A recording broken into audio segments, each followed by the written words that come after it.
constellations. They remind me that this life cannot be lost.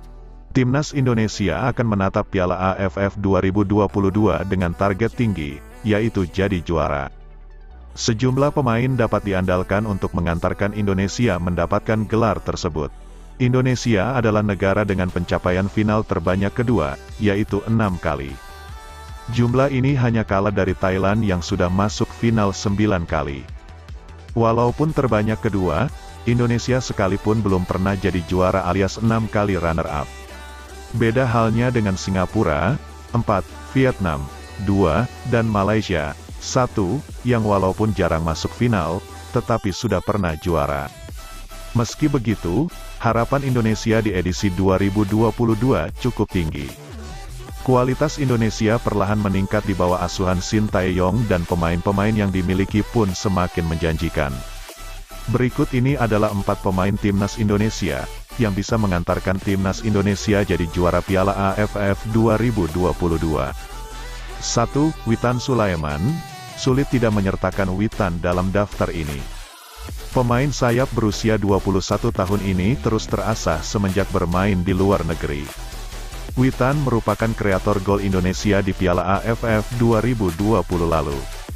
Witan mencatatkan 2 gol dan 5 assist dalam 8 laga.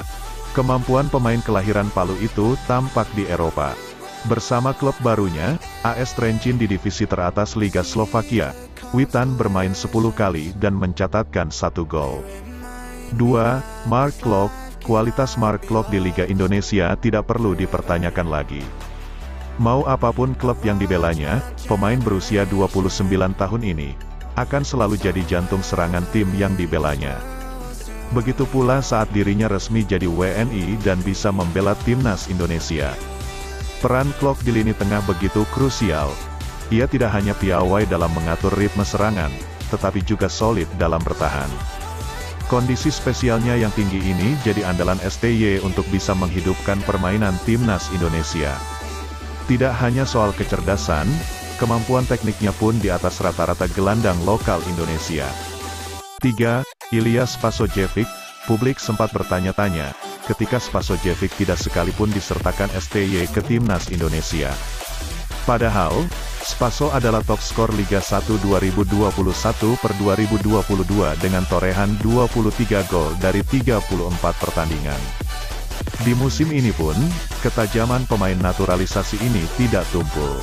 Spaso sudah mencetak 7 gol dalam 11 laga. Cedera yang kemudian dialami Dimas Derajat membuat STY akhirnya memilih Spaso sebagai pengganti. Dengan pengalaman dan insting golnya, Timnas Indonesia bisa berharap banyak dari Spaso. 4. Fahrudin Arianto. Indonesia memang kedatangan 2 pemain belakang naturalisasi bernama Sandy Walsh dan Jordi Amat. Namun, peran Fahrudin tetaplah nomor 1 di jantung pertahanan Timnas Indonesia. Bukan hanya solid dalam bertahan, pemain berusia 33 tahun ini punya jiwa kepemimpinan yang tinggi. Komunikasi dan karismanya di lapangan terbukti berpengaruh bagi skuad Garuda. Apalagi, di tangan STY, Timnas Indonesia selalu berisikan pemain-pemain muda. Fahrudin yang berperan sebagai kapten Timnas Indonesia, mampu membuat para pemain lebih terarah di lapangan. Terima kasih sudah klik video ini, jangan lupa untuk terus mensupport channel ini, agar selalu memberikan berita terbaru, khususnya Timnas Indonesia.